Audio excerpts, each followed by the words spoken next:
All right, part 38 of Who the Fuck Did I Marry? I'm going to call this housekeeping and missing pieces. So, housekeeping.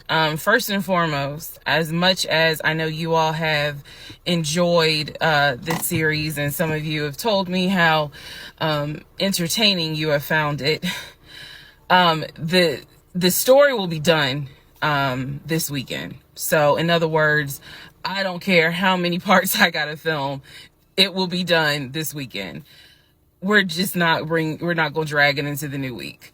So I just want to let everyone know that. So please be sure to tell your sisters, your mamas, your aunties, your cousins, your best friends, hey y'all, go ahead and watch all the parts because she's saying she's wrapping it up this weekend. But I'll leave the playlist up, so don't worry. Also, let's see. I'm sorry for the people who were like, I keep talking really slow. I didn't know that I was, and they're like, you're just long-winded.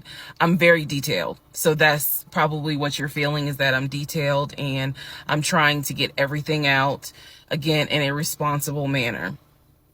So, you all have asked me if I will do a live. Yes, I will. I don't have any issue doing a live. I feel like if you're going to put the story out there, you know you're going to get questions. So if you stand on business and you stand on what you said, do the live. So yes, I will do a live. And I will let you all know when I'm going to do a live. So it won't just be some random shit. I will actually do a live and let everyone know. So that way, if you have questions, bring them. The issue with doing a live is that I need moderators. So, because I just anticipate a lot of people have questions and I'm just one person, and I don't want to be accused of she's ignoring my question, which means there's holes in her story. Y'all, we all know how TikTok is. So, but I will absolutely do a live. That's the housekeeping. Missing pieces. So when I said before that it's important to me that I'm responsible in how I tell this story, meaning I'm clear and I go in detail, I realized that I left out some missing parts. And it was brought to my attention by a number of you. Thank you, because I'm all for accountability.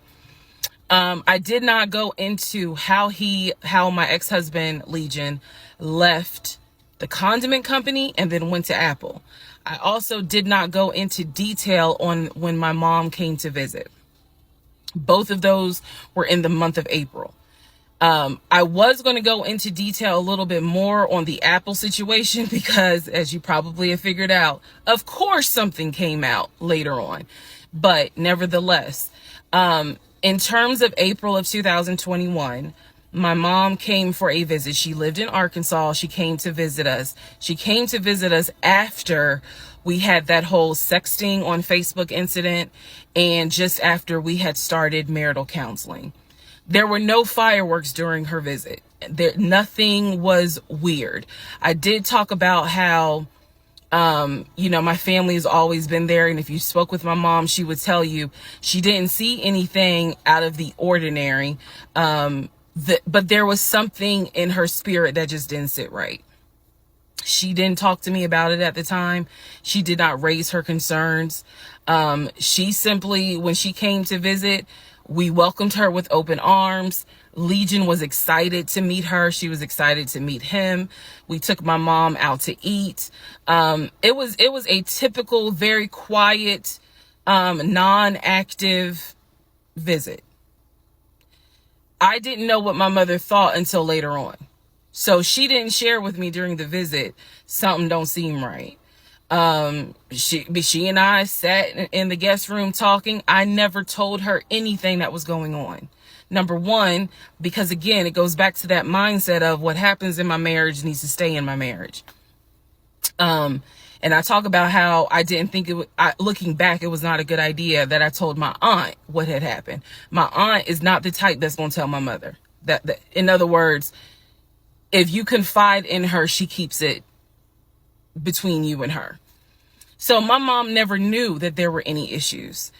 And so there was nothing for her to be on mama bear mode. Had she known, this would have been a very different trip, but she didn't know. So she did come to visit. Everything went fine. He and I put on a united front. Oh, we're so happy. We're so, in love. And yes, behind the scenes was a whole different story. He talked to her about how he was looking to buy a house, and how he told her how work was going, how his job, how his job was going, bragging as usual, which I did tell my mom, look, he's going to talk about himself and money a lot. So, just change the subject. If he brings up a house, change the subject. That was my instructions to her, because I was like, I don't even want to get into the whole house situation. So other than that, uneventful. Now, once my mom left, this is still in April, everything was fine with him at the condiment company. As far as I knew, everything was fine. What ended up happening is he randomly came home one day and starts complaining about changes that are going on at the company. When he started complaining about those changes, it was things like, keep in mind, he is not VP of the company. He was VP of, I keep getting it wrong, but I think it was VP of production is what the memo says. So he was not the second in command for the company. He was upset that he was being blamed for, production stats, that the production was down. He was upset that his plant manager apparently had resigned. He was upset that some of the policy changes that were coming into play that would affect his plant. These are the things that he was coming home and complaining about. Literally, he would complain. He started complaining Monday. By Friday, he said, you know what, if they continue doing this, then I just need to find another job. He was like, I think I'm going to call my homeboy that I work with at Apple, and I'm going to see, what they have available. Yes, there were red flags going up. Of course there were. At this point, we're not even dealing with United Nations of red flags. We are dealing with the Olympics. We are dealing with the parade of all nations. Everybody got a red flag. So when he said that, I was kind of like, okay, because I had become numb to all the antics that he did. I was numb to it. So he literally said, I think I'm going to call my homeboy and I'm going to see what's at Apple. My response to him was, well, what about your salary? Would you take a pay cut? And he was like, no, I'm not going to take a pay cut. Like, I wouldn't leave unless it's going to be the same amount or more money. Y'all, the next week, last week of April, I'm at work, minding my own business. He calls me and tells me, I've decided to resign. You what? I've decided to resign. Don't worry. Don't get all crazy. I had talked to my homeboy. There is a position at Apple, and I'm on my way there now to go and meet him so that I can get some information on the position. We're married, y'all. We're married. So what I said to him was, well, will you get all this in writing?